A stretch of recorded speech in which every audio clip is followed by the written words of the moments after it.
tita.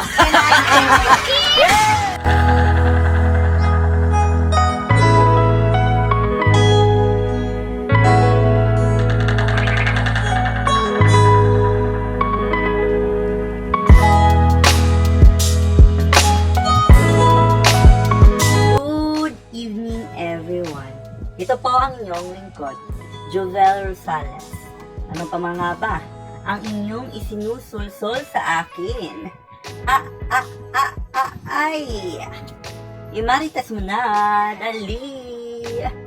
Good evening po sa inyong lahat dyan, no? So, let's jump up directly sa topic. So, ang topic natin for this evening is all about Kim Chiu and Paolo Avellino, as well as ang pag-call out ng isang netizen kay Vice Ganda sa attitude nito kay Ann. So, ang tinutukoy doon is kung sila ay naghaharutan. So, kung nandito na kayo sa video na to, ay of course, narinig nyo na ang mga pahayag ng netizen at ang pahayag ni Vice Ganda. So doon guys, idadissect lang natin, no? So sinasabi doon na parang pag naghaharutan sila, parang nakakalimutan ni Vice Ganda na babae pa rin si Ann Curtis. So like parang minsan nasasabunutan niya, ganun. So para naman sa atin, no, na parang nakakaintindi sa sitwasyon na yon, alam talaga natin na kapag may mga kaibigan tayo, normal lang talaga sa atin na naghaharutan or minsan nababatukan natin yung mga kaibigan natin. Ganyan din yung dynamics nila Vice Ganda at Ann Curtis kasi nga matagal na silang magkatrabaho, matagal na silang magkaibigan, so hindi talaga katakataka na talagang yung friendship nila beyond na sa mga ganyan. Kasi minsan kasi tayo mga viewers, medyo sensitive tayo, no?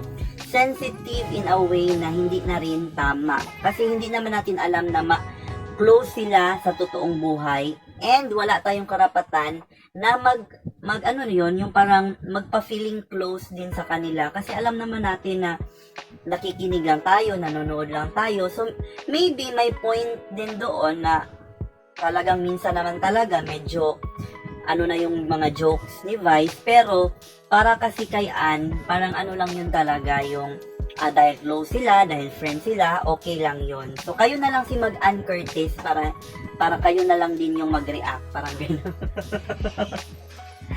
So, anyway, proceed na tayo sa next topic natin. Kim Chiu and Paolo Avellino, no? So, hot topic pa rin sila parati, and trending sila parati. Pero, alam naman talaga natin guys, no, na noon pa man, never talaga sila naging mag-partner sa totoong buhay.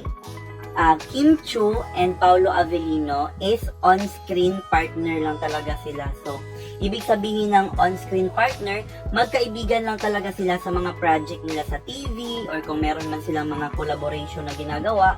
Pero, hindi talaga sila magkarelasyon sa totoong buhay. So, tanggap-tanggap din tayo mga Kim Pao fans dyan na tanggapin talaga natin na magkaibigan lang talaga silang dalawa. No? So, let's proceed sa mga lesson na nakukuha natin dito. So, first of all, ang lesson natin is, kung viewers tayo, huwag tayong magpaka-Ann Curtis. Diba? So, minsan kasi masyado tayong sensitive in a way na hindi naman talaga tayo yung andon sa posisyon na yon. Kaya din sa totoong buhay, kung hindi naman tayo yung parang nandun sa sitwasyon, huwag tayong maging feeling nandoon tayo. Kasi kung viewers lang tayo, viewers lang tayo. Talagang tanggap-tanggap din tayo na sila yung artista, tagapanood lang tayo, ganun, no? So, wag tayong masyadong sensitive. And in a way as well, may point din naman siya kasi national TV naman yun, pero they are friends. And wala tayong magagawa doon. Sa on-screen partner naman na si Kim Chiu and Paolo Avellino, tanggapin na lang talaga natin guys na professionally working lang sila at hindi sila sa totoong buhay. So, yun lang ang masasabi ko sa topic na yan. So, anyway, bago tayo mag-i-end sa topic na ito, magpapasalamat tayo sa ating mga followers and subscribers. Sa Facebook, meron na tayong 51,000 followers. And sa YouTube, meron na tayong 1.32,000 subscribers. So maraming sa inyong salamat lahat. And of course, Ma'am Sparkle of Ireland and Sir Mario of Cebu sa mga sponsor ko na nagbibigay ng pera sa akin. Thank you so much po sa inyong lahat. Yan lang ang topic natin for this day. Again, this is Jovel Rosales. Ito po ang inyong lingkod. This is I Care, I Share, I...